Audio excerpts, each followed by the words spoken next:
তোমাদের এবিটিএ যে সলিউশন চলছিল আমাদের চ্যাপ্টার ওয়াইজ এবিটিএ সলিউশন, তো তার পার্ট নাম্বার 4। প্রথম আমরা এখানে সলিউশন করেছি এসি 1 থেকে এসি 13, তারপরে আমরা সলিউশন করেছিলাম এসি 23 আর 35, আর এখানে আমরা সলিউশন করেছিলাম এসি 44 আর 51।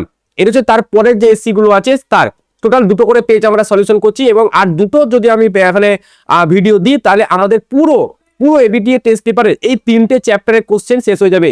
এই 3টে চ্যাপ্টারের কোশ্চেন তোমাদের 4-এর দাগ, 5-এর দাগ, 7-এর দাগ আর 8-এর দাগের আছে, ঠিক আছে। এই 4টে দাগের কোশ্চেন পুরো এবিটিএ টেস্ট পেপার সলিউশন শেষ হয়ে যাবে। এবং যারা দেখোনি এই 3টে যে এবিটিএ সলিউশনের যে লিঙ্ক, সেই লিঙ্কটা কিন্তু আমি ডেসক্রিপশনে দিয়ে দেবো, আর প্লেলিস্টে আমি কিন্তু আই বাটনে দিয়ে দেবো, সেখান থেকে তোমরা দেখতে পারো। এবং যত কিছু এগুলো করানো হচ্ছে সমস্ত কিছু পিডিএফ কিন্তু আমাদের টেলিগ্রামে যুক্ত দেওয়া আছে, সেই টেলিগ্রামে গিয়ে কিন্তু তোমরা সেটা দেখতে পারো, যেটা তোমাদের জন্য ভীষণই ইম্পর্টেন্ট। এবার আজকের প্রথম কোশ্চেন যেটা দেখতে পাচ্ছি সেটা হচ্ছে এসসি 58 এর কোশ্চেনটাকে বুঝে নাও কি লিখতে হবে। আমি এখানে কিন্তু পরিষ্কারভাবে করে দিয়েছি, ঠিক আছে। আমি কোশ্চেনটা বুঝে নাও কি বলছে। কোশ্চেনটা বলছে যে দুটি কণা এ আর বি এরা সম আধানযুক্ত দুটি কণা, কিন্তু ভর আলাদা। এ এর ভরটা বেশি আর বি এর ভরটা কম। এবার সেখানে ল্যামডা ভার্সেস 1/√v এর আমাদের গ্রাফ চাইছে। তো আমাদের ডি ব্রগলির সমীকরণে দু ধরনের গ্রাফ হয়। একটা হচ্ছে দেখুন ল্যামডা সমান h/p এর একটা গ্রাফ হয়, ল্যামডার পি এর মধ্যে এটা ব্যস্ত সম্পর্কের গ্রাফ। আর একটা গ্রাফ আছে এটা, যেটা আমাদের ইলেকট্রনের ক্ষেত্রে এটা চলে আসে। তো আমরা এটা জানি যে ল্যামডা সমান h/√2m/q × v এটা। এবার বলো এখানে আমি একটু ঘুরে যদি লিখি h/√2m/q আর ডট দিয়ে 1/√v, তাহলে এটা একটু মেলাও তো y সমান mx এর সাথে। এখানে x টা কি আছে 1/√v, আর নতি যেটাকে বলছি নতি, সেই নতি m এটা সমান কি, এটা দাঁড়াচ্ছে না h/√2m/q, এটা দাঁড়াচ্ছে না নতি। আচ্ছা এবার দেখো এই নতিটা এখানে দেখো এমটা কিন্তু ব্যস্ত সম্পর্কে আছে নতির সাথে। তার মানে এম যদি বেশি, এম যদি আচ্ছা এম বেশি হলে, এম বেশি মানে কি, এম বেশি মানে কি, এম বেশি মানে কি, এম বেশি মানে হচ্ছে নতি কম। কি বললাম, এম বেশি মানে হচ্ছে নতি কম। নতি কি, এক্স অক্ষের সাথে কোণ। আচ্ছা আর এম কম মানে কি, নতি বেশি। এম কম মানে নতি বেশি, সেটাই তো বলছে। এটা তো ব্যস্ত সম্পর্ক দেখাচ্ছে, তাই না।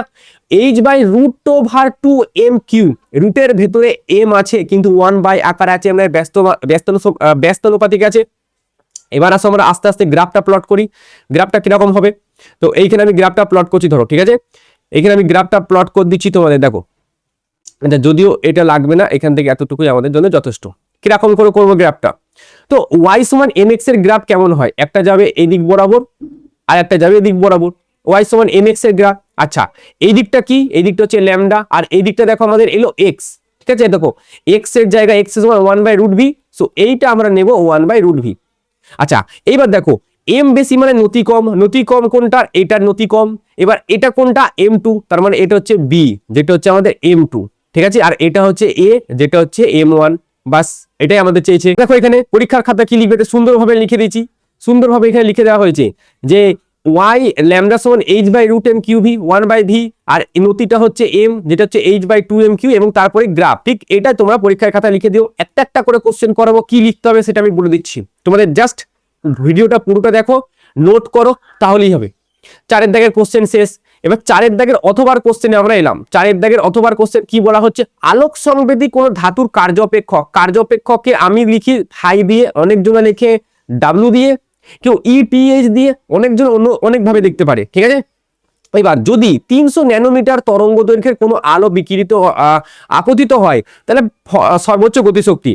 এবার সর্বোচ্চ গতিশক্তির সূত্র হচ্ছে আমাদের কে ম্যাক্স সমান হচ্ছে E-5, যেখানে ইটা হচ্ছে আমাদের ফোটনের শক্তি। এবার ই আমরা কি করে বের করব, এখানে ল্যামডা বলে দিয়েছে কিন্তু ন্যানোমিটারে বলেছে। ল্যামডা যদি ন্যানোমিটারে বলে, এখানে আমি 1240 বসা, হচ্ছে 1240 বাই কত হবে 300। আচ্ছা এইখানে যদি ল্যামডাটা আর্মস্ট্রং এ দিত, আমি 12400 বসাতাম, এবং এটা তোমরা কাটাকুটি করো, এটা তোমার আসবে 4.13 ইভির মতো। তো এখানে ই এর মান আমি বসাবো 4.13 মাইনাস 3.2, ঠিক আছে। রিচেক কোনি যে 1240 ভাজিত 300, এটা করলে হচ্ছে 4.13, ওকে। এবার এই যে 4.13 বেরোলো, এইখান থেকে আমি 3.2 কে যদি বিয়োগ করি, এটা আসছে আমাদের 0.93। এটার অ্যান্সার তাহলে 0.93 ইভি। এবার দেখো কি লিখবে, এখানে লিখে দিচ্ছি কে ম্যাক্স ই মাইনাস ফাই, ই হচ্ছে ফোটনের শক্তি, ফাই কার্য অপেক্ষক, এবং সুন্দর করে লিখে দেবে। সাইডে আমি ভাগটা দেখে দিচ্ছি, সেখান থেকে আমি ই এর মান পেয়েছি এবং ফাই আমাদের কোশ্চেনে দিয়ে দিয়েছিল, অথবা কোশ্চেন শেষ। পরবর্তী কোশ্চেন আমার দেখা, এই কোশ্চেনটা একটা ইম্পর্টেন্ট কোশ্চেন এবং স্টার মার্ক দেখে দিও কোশ্চেনটা, ঠিক আছে। কোশ্চেনটা কি বলেছে দেখো, কোশ্চেনটা বলছে আলোক তড়িৎ ক্রিয়া তিনটি বৈশিষ্ট্য লেখো। আলোক তড়িৎ ক্রিয়ার অনেকগুলো বৈশিষ্ট্য আছে দেখবে বইয়ে, তার মধ্যে এমন তিনটে বৈশিষ্ট্য লিখতে বলেছে যেটা তরঙ্গের তত্ত্বের সাহায্যে ব্যাখ্যা করা যায় না। এটা বলা হচ্ছে তাহলে আলোক তড়িৎ ক্রিয়ার তিনটি বৈশিষ্ট্য। দেখো তিনটে বৈশিষ্ট্য আমি বলে দিচ্ছি, শোনো। প্রথম আমরা এটা জানি যে আলোক তড়িৎ ক্রিয়া যখন ঘটে, একটা প্লেটে একটা ধাতুর ওপরে ফোটন পড়লো এবং ফোটনের শক্তিটা ইলেকট্রন নিয়ে বেরিয়ে চলে গেল সঙ্গে সঙ্গে, মানে খুব তাড়াতাড়ি ঘটে। কিন্তু তরঙ্গ তত্ত্ব বলছে না, এমনটা না। তরঙ্গ তত্ত্ব বলছে যে ফোটনটা যখন এসে ইলেকট্রনের ওপর পড়ে তখন একটুখানি সময় লাগে, ওই শক্তিটা ইলেকট্রন শোষণ করতে একটু সময় লাগে, এটা তরঙ্গ তত্ত্ব বলছে।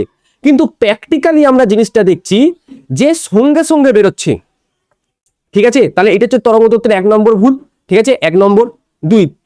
2 নম্বর কি, আমরা যে নিবৃত্ত বিভবটা দেখছি সেটা কার উপর নির্ভর করছে? নিবৃত্ত বিভবটা সেটা কম্পাঙ্কের উপর নির্ভর করছে।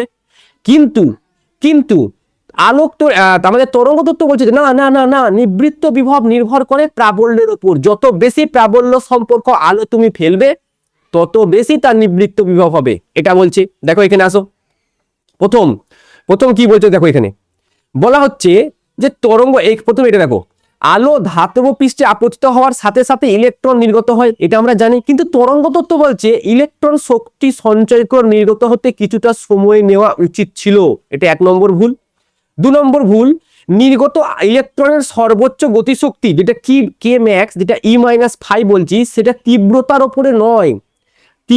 ওপরে নয় বরং আলোর কম্পাঙ্কের উপর নির্ভরশীল। এটা আমরা প্র্যাকটিক্যালি এই জিনিসটা দেখছি। কিন্তু তরঙ্গ তত্ত্ব বলছে না না, তীব্রতার উপর নির্ভর করে। যদি তীব্রতা বাড়া হয়, তীব্রতা মানে আই কে যদি বাড়ায় তাহলে গতিশক্তি বাড়ে, যেটা সম্পূর্ণরূপে ভুল। প্র্যাকটিক্যালি আমরা কি দেখছি? আমরা দেখছি যে যখনই গতিশক্তি বাড়ার চেষ্টা আসছে তখন আমরা কম্পাঙ্ককে বাড়াচ্ছি, কারণ কম্পাঙ্ক বাড়লে শক্তি বাড়ে। আরেকটা বলছে তরঙ্গ তত্ত্বের মধ্যে কম্পাঙ্কের মান যাই হোক না কেন, যে কোনো তীব্রতা সম্পন্ন আলোকে কিছুক্ষণ ধরে যদি তুমি একটা প্লেটের উপরে ফেলে রাখো সেখান থেকে আলো বেরোবে, সেখান থেকে ফোটন ইলেকট্রন বেরোবে। কিন্তু বাস্তবে আমরা কি দেখছি যে না, এরকম হয় না। বাস্তবে কি হয়, একটা নির্দিষ্ট স্পেসিফিক একটা কম্পাঙ্ক আছে, যেই কম্পাঙ্কের আলোকে আমরা প্লেটের উপরে ফেললে সেখান থেকে ইলেকট্রন নির্গত হয়, ঠিক আছে। কিন্তু তরঙ্গ তত্ত্ব বলছে না না, এরকম না। বলছে যে কোনো তীব্রতা সম্পন্ন আলো তুমি ফেলো, ঠিক আছে, কিছুক্ষণ ধরে ফেলো, দেখো সেখান থেকে ইলেকট্রন বেরোবে, ঠিক আছে। তো এই তিনটে হচ্ছে ব্যর্থতা, ঠিক আছে, তরঙ্গ তত্ত্বের সাহায্যে। তরঙ্গ তত্ত্বের ব্যর্থতা যেটা সে আমাদের ফটো ইলেকট্রিক এফেক্টটা বোঝাতে পারেনি, ঠিক আছে। এই তিনটে জিনিস পরীক্ষায় ঠিক এরকম করে লিখে রাখবে। নেক্সট কোশ্চেন আমাদের কি আছে, নেক্সট কোশ্চেন দেখো, খুবই ভালো একটা কোশ্চেন। বলা হচ্ছে এখানে তীব্রতা দিয়েছে আলাদা আলাদা, লেখচিত্র আঁকতে বলেছে, বহুবার করেছি, চলো আরেকবার করে নি, আর তোমরা খাতায় প্র্যাকটিস করে নেবে একবার এটা কেমন হবে। তো প্রথম হচ্ছে আলাদা আলাদা একই তীব্রতা সম্পন্ন কিন্তু কম্পাঙ্কটা আলাদা। তাহলে প্রথম হচ্ছে এরকম ভাবে একটা গেল, আচ্ছা।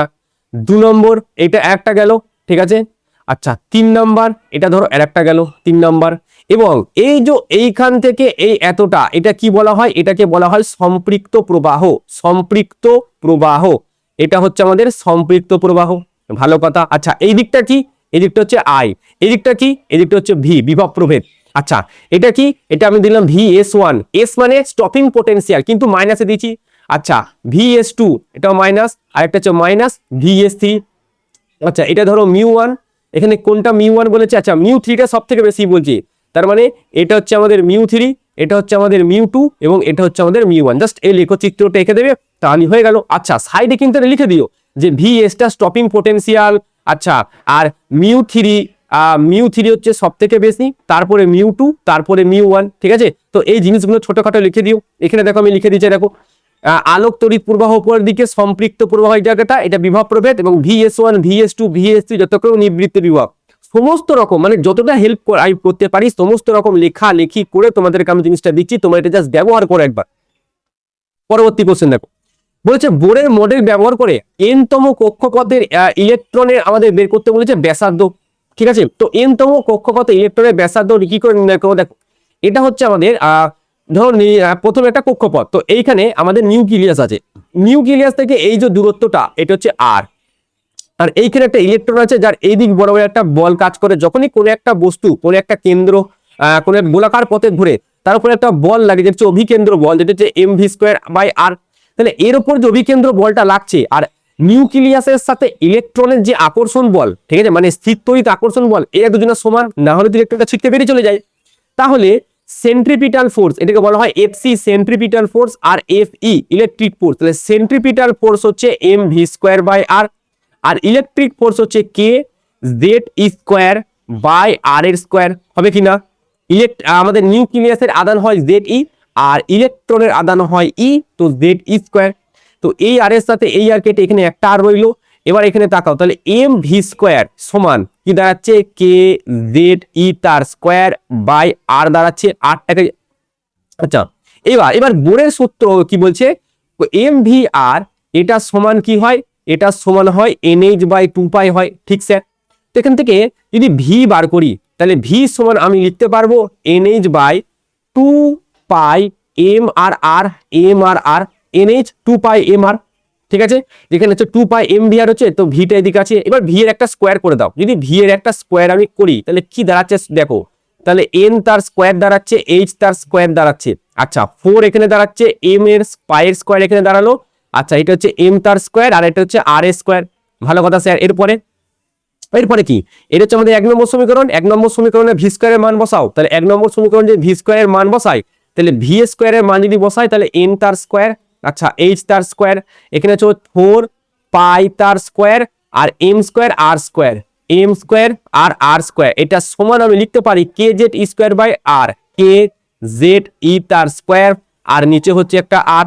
আচ্ছা, এই আর এর সাথে এই আর কেটে এখানে একটা আর রইলো, এই এম এর সাথে এই এম কেটে এখানে একটা এম রইলো। এই আরটাকে ডান দিকে যদি পাঠাই তাহলে আর সমান আমি কি লিখবো, এই আরটাকে ডান দিকে পাঠালাম, কে জেড ই²টাকে নিচে বসালাম, তাহলে উপরে যেমন আমাদের এম স্কোয়ার এইচ স্কোয়ার আছে সেটা রয়ে গেল, নিচে থাকছে আমাদের 4 পাই তার স্কোয়ার, আরটাকে ওইদিকে পাঠিয়েছি, শুধু এম পড়ে রইলো।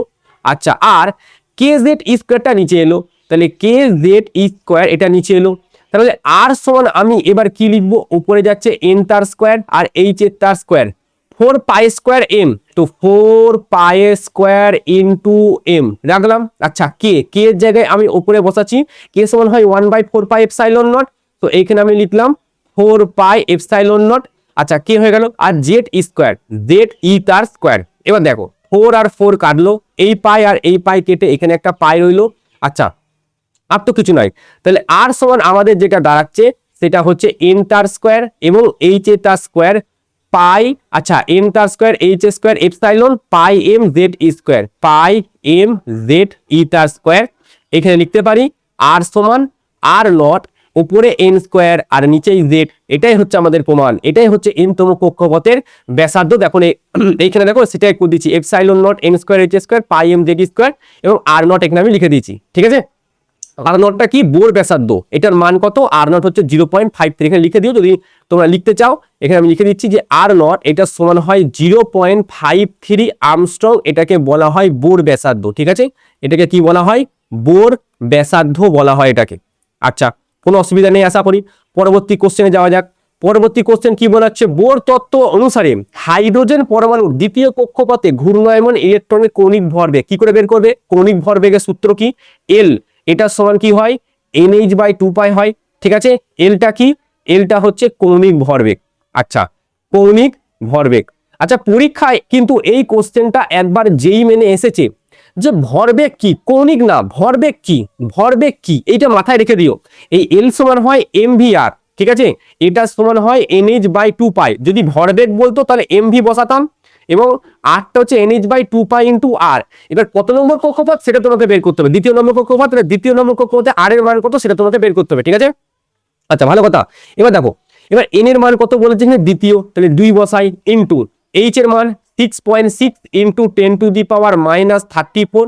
আচ্ছা, 2 ইন্টু পায়ের মান 3.14, 2 আর 2 কাটলো, তাহলে 6.6 ইন্টু 10⁻34 যদি করি, 6.6 ইন্টু 10⁻34 ভাজিতক আছে কত 3.14, এটা ক্যালকুলেশন করে দেখা যাচ্ছে এটা আসছে 2.10 ইন্টু 10⁻⁻34। দেখো এখানে সেটা এসছে 2.10 10⁻⁻34। এবার কৌণিক ভরবেগ, এটা ভরবেগের একক KG metre square second minus 1 second inverse. ঠিক আছে, এটাও করে নিও। অবশ্যই খাতা নিয়ে বসো, যতগুলো কোশ্চেন আমি এখানে করাচ্ছি প্রতিটা কোশ্চেনই কিন্তু তোমাদের পক্ষে ইম্পর্টেন্ট, প্র্যাকটিসের জন্য ইম্পর্টেন্ট, তোমাদের কনসেপ্ট ক্লিয়ার হবে আরো বেশি, এবং তোমাদের নিড বা যেই জন্য কিন্তু ইম্পর্টেন্ট, যেটা এখনো তোমাদের যেই চলছে এখন। এবার পরবর্তী কোশ্চেন বলছে যে হাইড্রোজেন পরমাণুর ইলেকট্রন n=3 থেকে n=2 এসছে। দেখো কিরকম করবো, এইটা ধরো n=3 আর এটা ধরো n=2। ঠিক আছে, এটা কি বললাম n=3 আর এটা আমি বললাম n=2। এইখান থেকে এইখানে এসছে, ভালো কথা। তাহলে উপর থেকে নিচে যখন এসেছে ফোটন ছাড়বে। এবার কি বলছে n=n2 সংক্রমিত হলে নিশ্চিত ফোটনের তরঙ্গ দৈর্ঘ্য কত হবে, এটা জানতে চেয়েছে। এবার দেখো, তাহলে আমাকে যদি এখান থেকে n=3 থেকে n=2 তে যে এলো, এর তরঙ্গ দৈর্ঘ্য যদি কত বের করতে বলি, তাহলে 1/λ এটা সমান আমি কি লিখতে পারি, আর 1 এখানটা হয় ফাইনাল কত 2 তার স্কোয়ার মানে 4/1/9। তাহলে এটা 36, তার মানে এটা নিচে হচ্ছে 36। আচ্ছা 9 - 4, তার মানে যদি ল্যামডা মান বের করতে চাই তাহলে উপরে যাচ্ছে 36 আর নিচে আসছে কত 5 × r। এবার যদি ক্যালকুলেশন করা হয় উপরে 36 নিচে 5 আর ইন্টু r এর মান হচ্ছে 1.09 × 10⁻7। এবার এটা তোমরা ক্যালকুলেশন করে দেখে নাও, 36 ভাজিত ফার্স্ট ব্র্যাকেট 5 × 1.09 × 10⁻7। সো এটা ক্যালকুলেশন করে আমাদের মান আসছে 6.665 × 10⁻7। তার মানে ল্যামডা যেটা বলা হচ্ছে 7, এখানে 8 9 10 6605 আমস্ট্রং আমি দিই। এবার এই 6605টা কি দৃশ্যমান আলোর ফোটন? অবশ্যই দৃশ্যমান আলোর ফোটন। এবার এইদিকে আসো, ঠিক আছে, এইখানে দেখো আমরা কিন্তু এখানে 1.10 আর এখানে করেছিলাম 1.09। আচ্ছা সেই জন্য এখানে ডিফারেন্সটা এসছে। ঠিক আছে, এই যেখানে 6545 এসছে আর এখানে দেখো আমি 1.09 বসেছি, সেই জন্য ডিফারেন্স এসছে। তোমাদের মতো তোমরা করে নিও, একদম সেম, এক জায়গায় 9 দিয়েছি, এক জায়গায় 10 দিয়েছি। তো এইখানে দেখো এই যে দৃশ্যমান আলোর রেঞ্জ কত, দেখো আমি করে দিচ্ছি 4000 থেকে 7000। এটা মাথায় মনে রেখেছো, দৃশ্যমান আলোর রেঞ্জ 4000 থেকে 7000 আমস্ট্রং হয়। এবার এই 4000 থেকে 7000 আমি যে তরঙ্গ দৈর্ঘ্যটা বের করলাম সেটা কি 4000 থেকে 7000 রেঞ্জের মধ্যে আছে? হ্যাঁ স্যার আছে, তাহলে ওকে, তার মানে এটা দৃশ্যমান আলোর মধ্যে থাকবে। এইটুকুই। এই কোশ্চেনটা কিন্তু তোমাদের কোশ্চেন ব্যাংকে আমি করিয়েছি। ঠিক আছে, এই কোশ্চেনটা আমি কোশ্চেন ব্যাংকেও করিয়েছি। পরবর্তী কোশ্চেন বলছে যে r = r0 a⁴ ঠিক আছে, এখানে বলেছে নিউক্লিয়াসের ঘনত্ব বের করতে। ভর সংখ্যা থেকে দেখাও নিউক্লিয়াসের ঘনত্ব। ঠিক আছে, নিউক্লিয়াসের ভর সংখ্যার উপর নির্ভর করে না। এবার আরটা কি, এটা হচ্ছে ব্যাসার্ধ, r0 a⁴ এটা করব। আচ্ছা স্যার, আচ্ছা ঘনত্ব সমান কি হয়? ঘনত্ব সমান উপরে হয় ভর আর নিচে হয় আয়তন। এবার দেখো ভর মানে কি, নিউক্লিয়নের সংখ্যা। এবার এক একটা নিউক্লিয়নের ভর ধরো আমি ছোট হাতের m ধরলাম, এক একটা নিউক্লিয়ন মানে একটা প্রোটন নিউট্রনের প্রতিটার ভর আমি m ধরলাম। এরকম কতগুলো আছে? a সংখ্যক আছে। a কি ভর সংখ্যা, নিউট্রন আর প্রোটনের সংখ্যাকে ভর সংখ্যা বলি, তাহলে a দিয়ে গুণ। তাহলে উপরে m এর জায়গায় আমি কি লিখবো, a × m। আচ্ছা ভি গোলকের ক্ষেত্রে এটা কি হবে 4/3 পাই r³। তাহলে এখানে বসালাম 4/3 পাই r³। আচ্ছা এরপরে a আর m, আচ্ছা এখানে বসালাম 4/3 পাই। এই r এর তাহলে কিউব করবো, r এর যদি কিউব করি তাহলে r0 এর কিউব হবে, আর a এর কিউব করলে শুধু a থাকলো। তাহলে ভর সংখ্যা দেখো কেটে গেল। তাহলে রো যেটা, সেই রো সমান 3m, যেটা উপরে চলে গেল 3m আর নিচে চলে এলো 4 পাই r0 এর কিউব, 4 পাই r0 এর কিউব। এখান থেকে দেখে বোঝা যাচ্ছে কি, এখানে ভর সংখ্যার কোনো রাশিমালা নেই, তার মানে এ কিন্তু ভর সংখ্যার উপর, মানে ঘনত্ব কিন্তু ভর সংখ্যার উপর ডিপেন্ড করছে না। আচ্ছা এবার এই যে লেখচিত্রটা আছে, এই লেখচিত্রটা একটু দেখে নিও। ঠিক আছে, মানে বারবার আসছে তো সেজন্যই বলছি, এই লেখচিত্রটা কিন্তু বারবার আসছে, প্রায় প্রতিটা পেজেই কিন্তু লেখচিত্রটা আছে। লেখচিত্রটা কেমন হবে, এরকম গেল একবার, আচ্ছা তারপরে আবার একবার গেল, এবং এরকম গিয়ে তারপরে আমরা আবার এরকম পাচ্ছি লেখচিত্রটা। ঠিক আছে, এবং এই যে ওপরে যেখানে এই ওপরের যে জায়গাটা, এই ওপরের জায়গাটায় আমাদের থাকছে Fe56, ঠিক আছে। আর এইখানে থাকছে ইউরেনিয়াম 235, এইখানে হচ্ছে নিউক্লিয়ন হচ্ছে বাইন্ডিং এনার্জি পার নিউক্লিয়ন, আর এখানে হচ্ছে ভর সংখ্যা, যেটাকে শুধু আমি এ দিয়ে লিখছি, এবং এখানে হচ্ছে হাইড্রোজেন, আচ্ছা এখানে হিলিয়াম, লিথিয়াম, এখানে হচ্ছে লিথিয়াম, তারপরে কার্বন, তারপরে নাইট্রোজেন, এবং এখানে Fe56, এবং এটা আমি এখানে সুন্দরভাবে তোমাদের জন্য করে রেখে দিয়েছি। এখানে দেখো নিউক্লিয়াসের ব্যাসার্ধ হচ্ছে এটা, আয়তন বল দিলাম, ঘনত্ব m/v, সেখান থেকে 3m, এবং এখানে মানগুলো বসিয়ে দিয়েছি। m এটা একটা প্রোটনের ভর নিচ্ছে 1.66 × 10⁻27, আর এর মান বসিয়েছি, এবং এখান থেকে বের করে দিয়েছি। অনেক সময় এটা প্রমাণ করতে দেয় যে নিউক্লিয়াসের ঘনত্ব 2.3 × 10⁻17, এটা প্রমাণ করো। আবার এটাও বলতে পারে যে নিউক্লিয়াসের ঘনত্ব ভর সংখ্যার উপর নির্ভর করছে না, এটাও দেখাও, তখন তোমরা এটি এত দূর অব্দি করে দেখিয়ে দেবে। এবং বন্ধন শক্তি হাইড্রোজেন, হিলিয়াম, লিথিয়াম, তারপরে কার্বন, নাইট্রোজেন, এখন Fe56, এই গ্রাফটাও কিন্তু ইম্পর্টেন্ট। এবং এই গ্রাফটা থেকে আমরা কি করব, নিউক্লিয় সংযোজন এবং নিউক্লিয় বিভাজনের একটা ধারণা পাওয়া যায়, সেটা আমরা করব, সেটাও এই বাড়িতেই আছে, ঠিক আছে।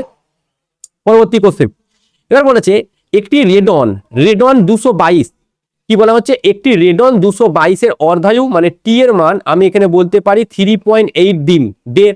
আচ্ছা, কোনো ব্যক্তির কাছে এত কেজি পরিমাণ রেডন 222 দিয়ে শুরু করলে 19 দিন পর কতটা থাকবে সেটা বলেছে।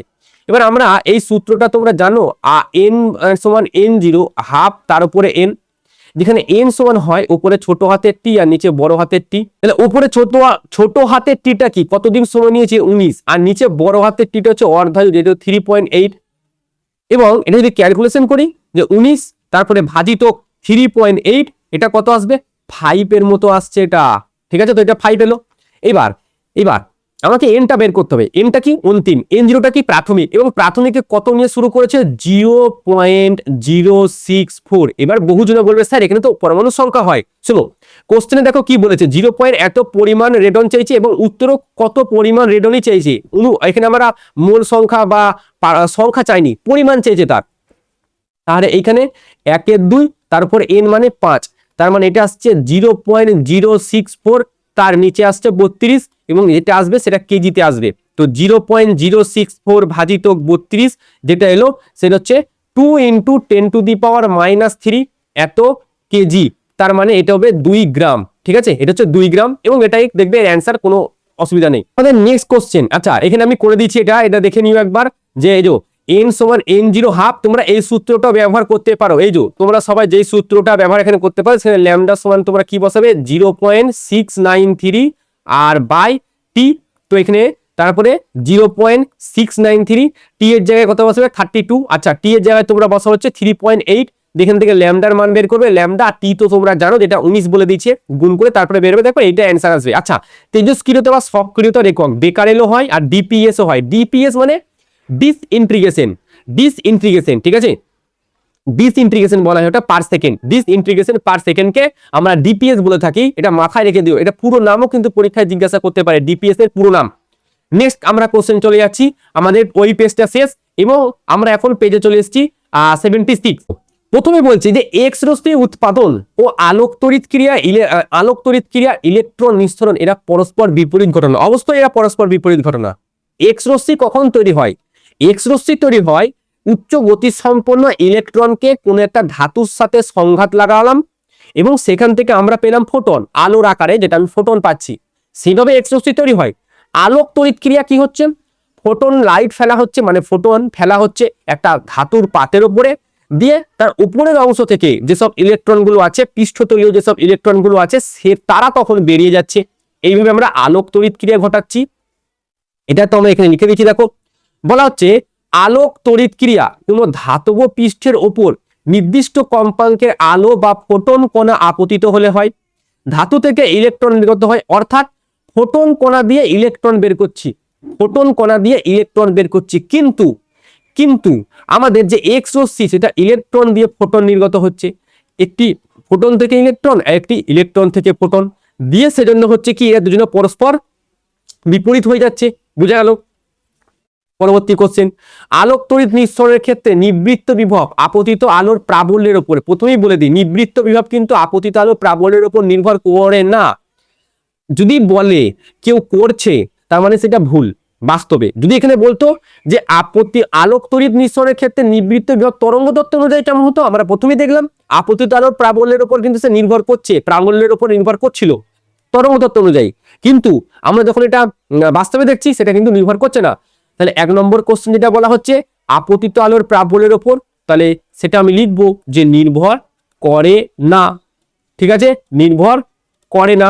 আর 2 নম্বর কেস কি লিখবো, কম্পাঙ্কের উপর। এবার দেখো আমরা কম্পাঙ্ক বাড়াচ্ছি, ই সমান এইচ নিউ, তাহলে ই সমানুপাতিক নিউ, যদি কম্পাঙ্ক বাড়ায় তাহলে শক্তি বাড়ছে, কার শক্তি বাড়ছে, ফোটনের শক্তি বাড়ছে। এই ফোটনের শক্তিটা কে নিচ্ছে, তুমি না আমি, ইলেকট্রন নিচ্ছে। ইলেকট্রন এবার বেশি শক্তি তাহলে পাচ্ছে, তাহলে ইলেকট্রনের যে গতিশক্তি হবে সেটাও বেশি। এবার সেই উচ্চ গতিশক্তি সম্পন্ন ইলেকট্রনটাকে আমি যখন দাঁড় করাতে চাই, আমাকে তো ভোল্টেজও বেশি দিতে হবে, তাই না, ভোল্টেজও বেশি দিতে হবে।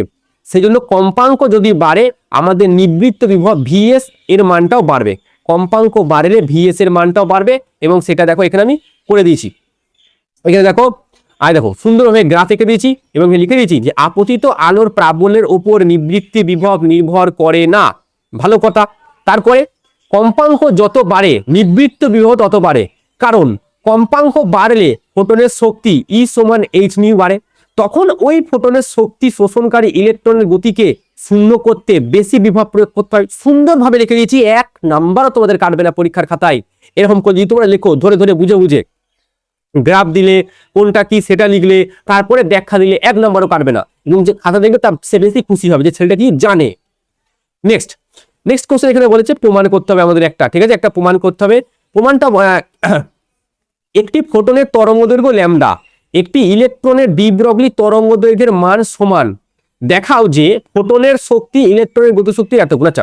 আচ্ছা ফোটনের শক্তি ই এটা সমান আমরা তো কি লিখি, hc/λ লিখি, আর যে আমাদের ডি ব্রগলি তরঙ্গদৈর্ঘ্য আছে ইলেকট্রনের ডি ব্রগলি তরঙ্গদৈর্ঘ্য সেটা সমান কি লিখি, √h/√2m × e, এটা লিখি। এবার দেখো এটা যদি আমি ল্যামডা স্কোয়ার করে দিই, ল্যামডা স্কোয়ার যদি করে দিই তাহলে এটা কি হয়ে যাবে আমাদের এইচ স্টার স্কোয়ার হয়ে যাবে। তাহলে এখানে আমি যদি ল্যামডা স্কোয়ার করে দিই তাহলে এটা হয়ে গেল আমাদের এইচ স্কোয়ার, এটা হলো 2m × e, ঠিক আছে। তার মানে এটা হচ্ছে ই অফ প্রোটন আর এটা হচ্ছে ই অফ ইলেকট্রন, তাহলে ই অফ ইলেকট্রন এটা সমান আমি লিখতে পারি এইচ স্কোয়ার আর 2m ল্যামডা তার স্কোয়ার।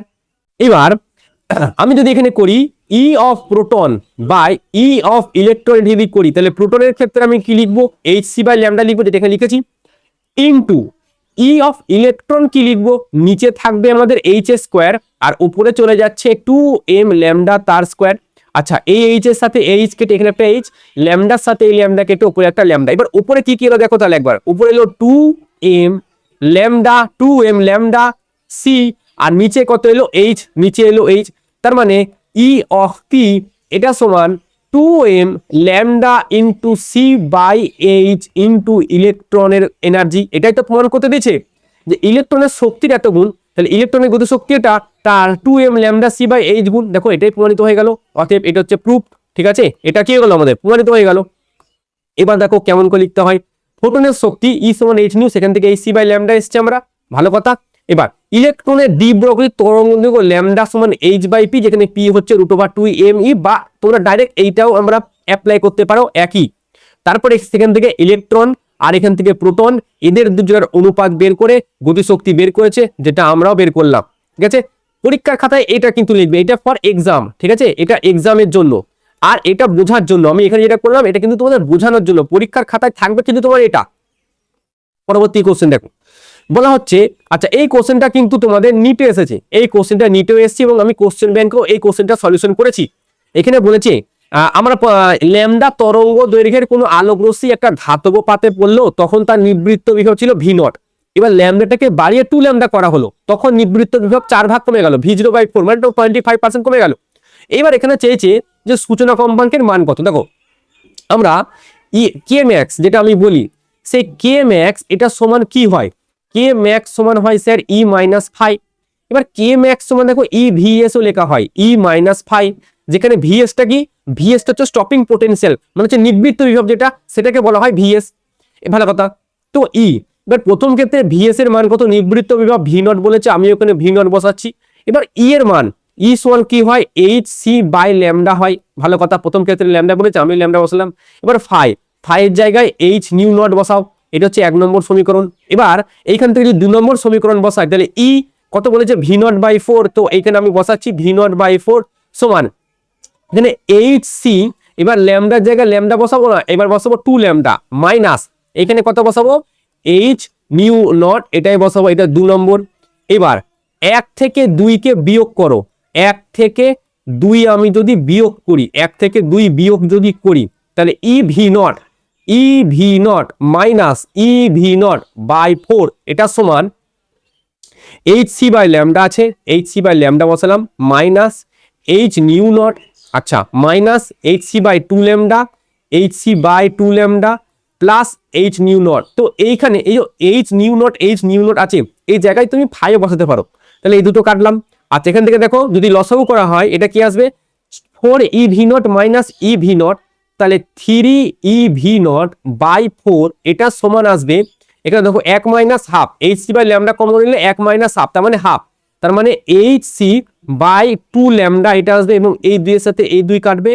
তো এখান থেকে ই ভি নটের মান যদি আমি জানতে চাই, ই ভি নট তাহলে 2 এইচ সি বাই 3 ল্যামডা কত আসবে 2 এইচ সি বাই এই 3 আর এই ল্যামডা 3 ল্যামডা, এই ই ভি নটের মান 1 নম্বরে বসাবো, 1 নম্বরে, ঠিক আছে। 1 নম্বর যদি বসাই এই যে এইখানটায় এই জায়গাটা যদি বসাই তাহলে এখানে কত বসাবো 2 এইচ সি বাই 3 ল্যামডা, তাহলে 2 এইচ সি বাই 3 ল্যামডা এটা এদিকে রইলো।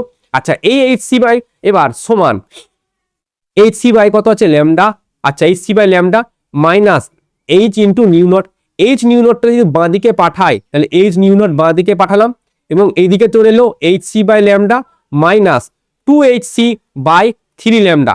আচ্ছা তার মানে এটা আমাদের একটু এরকম হবে, যদি এইচ সি বাই ল্যামডা যদি কমন নিই তাহলে 1 মাইনাস 2 বাই 3, তাহলে 3 মাইনাস 2 মানে 1 এর 3, তার মানে এটা আসবে এইচ সি বাই এটা আসবে 3 ল্যামডা। এবার এইচ আর এইদিকে এইচ নিউ নট এইদিকে এইচ যদি কাটে তাহলে নিউ নট এটা সমান আসবে সি বাই 3 ল্যামডা, এবং দেখবে এই সি বাই 3 ল্যামডাটাই তোমাদের উত্তর। এখানে যেটা আমি করে দিয়েছি অবশ্যই এখানে আমি করে দিয়েছি যে কে ম্যাক্সটা আমি বের করলাম প্রথম 1 নম্বর ইকুয়েশন, 2 নম্বর ইকুয়েশন দুটোকে বিয়োগ করলাম 2 এইচ সি বাই 3 ল্যামডা এলো, এবং শেষে দেখো সি বাই 3 ল্যামডা এলো। 1 মাইনাস 2 এর 3 করেছিলাম এখানে, যেটা এই জায়গায় করলাম 1 মাইনাস 2 এর 3, সো 1 মাইনাস 2 এর 3 করে এইচ সি বাই 3 ল্যামডা এলো, এইচ আর এইচ আমি কাটলাম, তারপর এটা এক্সামের জন্য এটা বোঝার জন্য আগেরটা। নেক্সট কোশ্চেন আমাদের কি বলা আছে এখানে বৈশিষ্ট্যমূলক এক্স রশ্মি কি করে তৈরি হয় সেটা বলা হচ্ছে। শোনো বৈশিষ্ট্যমূলক এক্স রশ্মি কি করে তৈরি হয়, দেখো এখানে এটা হচ্ছে আমাদের ধরো প্রথম কক্ষপথ, এটা আমি দ্বিতীয় কক্ষপথ নিলাম, আচ্ছা এটা আমি তৃতীয় কক্ষপথ নিলাম, ঠিক আছে। এবার কি হচ্ছে এখানে প্রথম কক্ষপথে ধরো ইলেকট্রন আছে, এইখানে হচ্ছে একটা ইলেকট্রন আছে, আর এই জায়গাতে একটা ইলেকট্রন আছে। এবার এইখানে হচ্ছে আমাদের নিউক্লিয়াস, এটা হচ্ছে নিউক্লিয়াস। এবার একটা উচ্চ গতিশক্তি সম্পন্ন একটা ইলেকট্রন একে এসে ধাক্কা মারলো, দিয়ে এম জিনিসটা এইদিকে ছিটকে চলে গেল, এবং ইলেকট্রনটা উচ্চ গতিশক্তি সম্পন্ন ইলেকট্রনটা এই জায়গায় চলে এলো। তখন কি হয় এই জায়গাটা খালি হয়ে যায়, এই জায়গাটা খালি হওয়ার ফল এই জায়গাটাকে তো পূরণ করতে হবে। এই জায়গাটাকে পূরণ করার জন্য কে কক্ষ থেকে ইলেকট্রন আসবে, বা এল কক্ষ, সরি কে না এল কক্ষ থেকে আসবে, এটা হচ্ছে কে কক্ষ, এটা এল কক্ষ, এটা এম কক্ষ। তো এল কক্ষ থেকেও এই জায়গাটাকে পূরণ করার জন্য কেউ আসতে পারে, এম কক্ষপথ থেকেও এই জায়গাটাকে পূরণ করার জন্য কেউ আসতে পারে। যদি এল কক্ষ থেকে আসে তখন হয় কে আলফা, যদি এম কক্ষ থেকে আসে তখন হয় কে বিটা, এবং এখান থেকেই এটাই হচ্ছে আমাদের যখন এই যে এম কক্ষপথ থেকে একটা ইলেকট্রন আসছে বা এল কক্ষ থেকে একটা ইলেকট্রন আসছে, তখনই আমরা ওরা কি করে ফোটন ছাড়ে, উচ্চ শক্তি সম্পন্ন কক্ষ থেকে নিম্ন শক্তি স্তরে যখন আসে ওদের তো এনার্জি প্রয়োজন নাই, তখন এনার্জিটাকে ফোটনের আকারে ছেড়ে দেয়। আর এই যে উচ্চ গতিশক্তি সম্পন্ন ইলেকট্রনটা পরমাণুর ভেতরে প্রবেশ করে ধাক্কা খেলো, ধাক্কা খাওয়ার পর কিন্তু ওর সম্পূর্ণ শক্তি কিন্তু শেষ হয় না।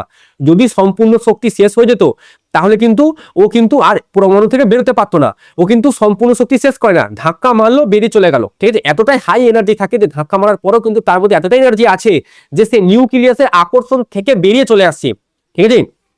আচ্ছা এবার দেখো পরীক্ষার খাতায় তুমি কি লিখবে, দেখো এখানে আমি সুন্দরভাবে তোমাদের জন্য লিখে দিয়েছি যে উচ্চ গতিশক্তি সম্পন্ন বাইরের ইলেকট্রনগুলো পরমাণুর বাইরের কক্ষে থাকা ইলেকট্রনগুলির সঙ্গে সংঘাতে খুব বেশি শক্তি ক্ষয় না ঘটিয়ে, যেটা বললাম যদি শক্তি ক্ষয় পুরোটা ঘটাতো তাহলে নিউক্লিয়াসের যে পাওয়ার সেখান থেকে সে বেরিয়ে আসতে পারতো না। নিউক্লিয়াস যে বল দিয়ে টানছে সেই বল অতিক্রম করে সে বেরিয়ে আসতে পারতো না। আচ্ছা, পরমাণুর অভ্যন্তরে প্রবেশ করতে সক্ষম উচ্চ গতিশক্তি সম্পন্ন ইলেকট্রনগুলির সাথে নিউক্লিয়াসের নিকটতম কক্ষ কে, এল, এম ইত্যাদি ইলেকট্রনগুলো কি হয়, সংঘাত হয়। সংঘাতের কি হয়, ইলেকট্রনগুলো বাইরে বেরিয়ে চলে আসে, ফলে কি হয়, শূন্যস্থান তৈরি হয়। এবার ওই শূন্যস্থানে পূরণ করতে উচ্চতর কক্ষ থেকে ইলেকট্রন ওই ফাঁকা স্থানে চলে আসে। তখন কি হয়, দুটি কক্ষের শক্তির পার্থক্য যত সেই শক্তি সম্পন্ন ফোটন সে ছেড়ে দেয় এবং আমরা সেখান থেকে বৈশিষ্ট্যমূলক এক্সরশ্মি পাই। এবার মোজেল কি বলছে, এই যে বৈশিষ্ট্যমূলক এক্সরশ্মি তুমি পেয়েছো, এই এক্সরশ্মির যে কম্পাঙ্কের বর্গমূল সেটা সমানুপাতিক হচ্ছে ওই যে ধাতুটা ব্যবহার করা হচ্ছে তার পরমাণু সংখ্যার সাথে সমানুপাতিক। কোন মৌলের বৈশিষ্ট্যমূলক এক্সরশ্মির বর্ণালীর একটি চূড়ার কম্পাঙ্কের বর্গমূল মৌলটির পারমাণবিক সংখ্যার সমান। এবার এখান থেকে যদি সমানুপাতিক চিহ্নটা তুলো তাহলে এটা হবে Z-B, এই বি এর মান 1 হয়। ঠিক আছে, এটা হচ্ছে আমাদের মোজেলের সূত্র এবং এটা হচ্ছে তার গাণিতিক রূপটা। নেক্সট কোশ্চেন বলা হচ্ছে যে নিউক্লিয়াসের ভর সংখ্যা এ এর সঙ্গে নিউক্লিয়ন প্রতি বন্ধন শক্তি লেখচিত্র আমি এক্ষুনি আঁকলাম, আর একবার এঁকে দিচ্ছি, কিন্তু এবার ভালো করে এঁকে দিচ্ছি, শোনো। তো এই বন্ধন শক্তি এইখান থেকে আমাদের নিউক্লিয় সংযোজন এবং নিউক্লিয় বিভাজন যেটা সেটা আমাকে আঁকতে হবে। তো এইখানে আমি একটা দাগ টানলাম, এটা হচ্ছে 5 মেগা ইলেকট্রিক ভোল্ট, আর একটা এখানে দাগ টানলাম যেটা হচ্ছে 8 মেগা ইলেকট্রিক ভোল্ট। ঠিক আছে, এই দাগটা হচ্ছে আমাদের এই আচ্ছা, এইবার দেখো, তার মানে এটা হচ্ছে আমাদের 5 মেগা ইলেকট্রিক ভোল্ট এবং এটা হচ্ছে 8 মেগা ইলেকট্রিক ভোল্ট। এবার যেটা হাইড্রোজেন এখান থেকে শুরু হয় 0 থেকে এবং উপরে গিয়ে আর একবার নিচে নামবে এবং আরো একবার উপরে যাবে, দিয়ে এখানে একবার নিচে নামবে। এইখানে এইটা হচ্ছে আমাদের হাইড্রোজেন, আচ্ছা এটা হচ্ছে আমাদের হিলিয়াম, আচ্ছা তারপরে এটা হচ্ছে লিথিয়াম, আচ্ছা তারপরে হচ্ছে কার্বন, এখানে হচ্ছে নাইট্রোজেন এবং তারপরে এই জায়গায় আমাদের Fe56 থাকে। তো এখানে কি হয়, এটা হচ্ছে আমাদের বন্ধন শক্তি, এটা হচ্ছে বাইন্ডিং এনার্জি পার নিউক্লিয়ন, আর এটা হচ্ছে শুধু নিউক্লিয়ন মানে ভর সংখ্যা।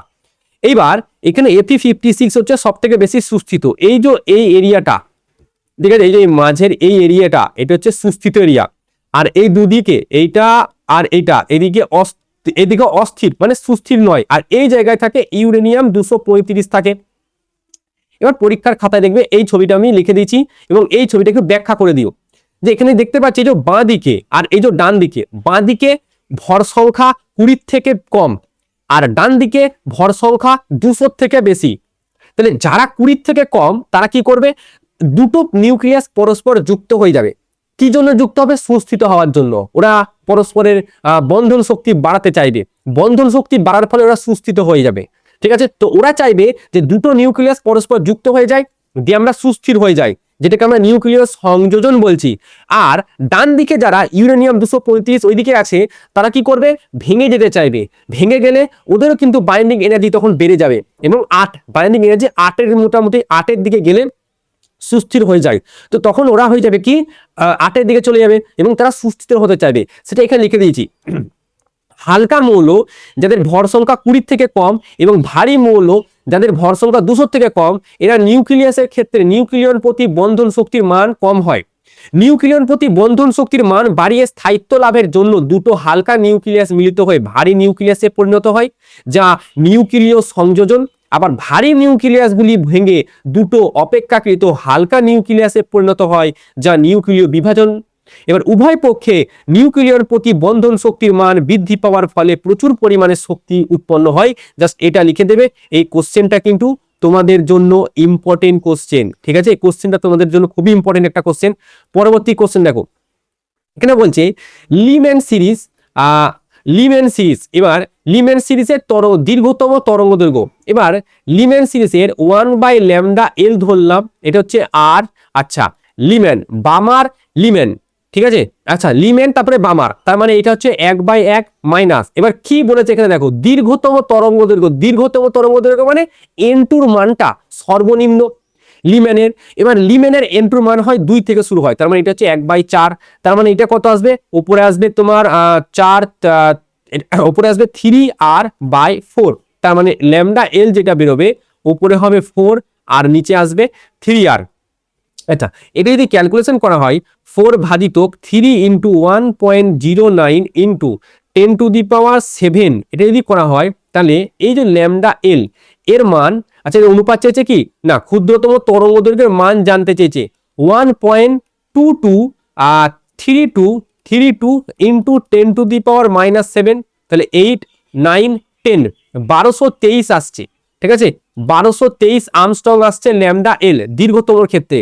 এবার বামারের ক্ষেত্রে আমি বলি শোনো, বামারের ক্ষেত্রে N1 একটা আর N2 একটা, বামার লাইম্যান বামারের ক্ষেত্রে এখানে 2 থেকে শুরু হয়, এখান থেকে 3 4 5 এমনি করে ইনফাইনাইট অবধি যায়।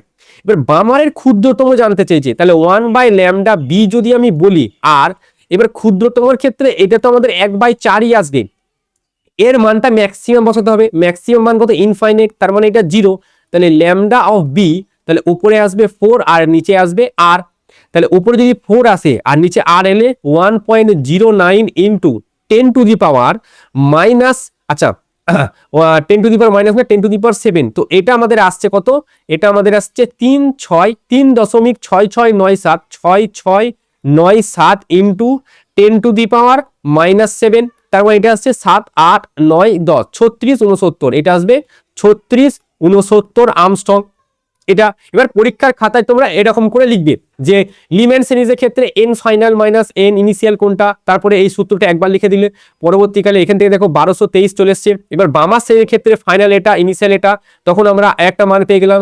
এইগুলো কিন্তু পরীক্ষার জন্য খুবই ইম্পর্টেন্ট, ছোট ছোট কোশ্চেন, এবং এই কোশ্চেনগুলো দেখতে গেলে কিন্তু পরীক্ষায় বারবারই আসে, শুধুমাত্র এইচএস এর জন্য না, এই কোশ্চেনগুলো তোমাদের নিটেও আসে। নিটে কি করবে, এদের দুজনের অনুপাত জানতে চাইবে, ঠিক আছে, অনুপাত জানতে চাইবে। পরবর্তী কোশ্চেনের দিকে আসো। পরবর্তী কোশ্চেন বলেছে তেজস্ক্রিয় একটা পদার্থ আছে যার বিঘটন তেজস্ক্রিয়, আচ্ছা প্রথমে যে তেজস্ক্রিয় পদার্থের সক্রিয়তা, শোনো সক্রিয়তা মানে এই যে dN/dt যেটা বলি, এইটাকে বলা হয় সক্রিয়তা, মানে বিঘটনের হার, ঠিক আছে, প্রতি সেকেন্ডে বিঘটনের হারকে বলা হচ্ছে তেজস্ক্রিয় সক্রিয়তা, এবং সক্রিয়তাকে আমরা এ দিয়ে ডিনোট করি, এটাকেই বলা হচ্ছে তেজস্ক্রিয় পদার্থের সক্রিয়তা। প্রতি সেকেন্ডে কতগুলো বিঘটন হচ্ছে বা বিঘটনের হারকে আমরা সক্রিয়তা বলছি। নেক্সট কোশ্চেন বলছে 5 দিনে কোনো তেজস্ক্রিয় পদার্থের 20% বিঘটিত হলে, তাহলে এটা যদি এরকম লিখি যে 5 দিনে অবিঘটিত কতগুলো পড়ে আছে, অবিঘটিত, মানে এন সমান আমি কি লিখতে পারি, N0টা প্রাথমিক, এবার এর 20% মানে 20/100 ইন্টু N0, তাহলে এন সমান হচ্ছে 0.8 ইন্টু N0। আচ্ছা এবার 15 দিন পরে প্রাথমিক ভরের কত অংশ পড়ে থাকবে, তাহলে এন সমান কি লিখবো, N0 e⁻⁻λt, এটা লিখতে পারি। এবার তোমরা এবার n/n0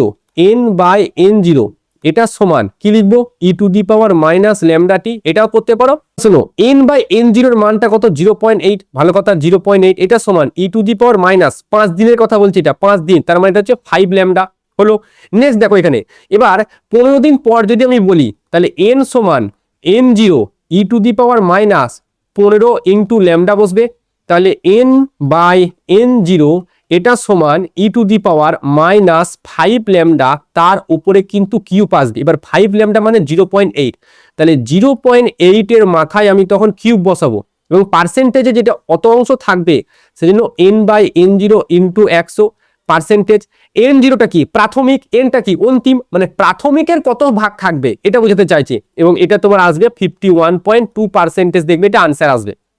এখানে আমি করেও রেখে দিয়েছি, এটাও তোমাদের ইম্পর্টেন্ট। প্রথমে বলছে কোন তেজস্ক্রিয় পদার্থের বিঘটনের হার, অর্থাৎ প্রতি সেকেন্ডে বিঘটনের সংখ্যাকে সক্রিয়তা বলে। 5 দিন পর অবশিষ্ট এটা এলো 0.8, তারপর দেখো 0.8 সমান 5 ল্যামডা, এবং সেখান থেকে 51.2 এসছে। এই কোশ্চেনটা কিন্তু আমি তোমাদের কোশ্চেন ব্যাংকেও করেছি, এটা হুবহু এই কোশ্চেনটা তোমরা কোশ্চেন ব্যাংকেও পাবে। ভালো একটা কোশ্চেন, গুড একটা ভালো একটা কোশ্চেন, ঠিক আছে, এই কোশ্চেনটা খুব সুন্দর একটা কোশ্চেন। তো যা যা এখানে করালাম, আমি যত কোশ্চেন আমি এখানে করালাম, আর এই যে সলিউশনের যে এই যে করালাম, এর পিডিএফটা আমি টেলিগ্রামে পোস্ট করে দেবো। তোমাদের কাজ কি, জাস্ট এটাকে প্র্যাকটিস করা, ভিডিওটাকে পরীক্ষার আগে অন্তত একবার দেখা, এবং পরীক্ষার আগে আমরা ম্যারাথন শুরু করবো, ম্যারাথনটাও তোমরা মাস্ট দেখো, সেখান থেকে তোমাদের অনেকটা হেল্প হয়ে যাবে।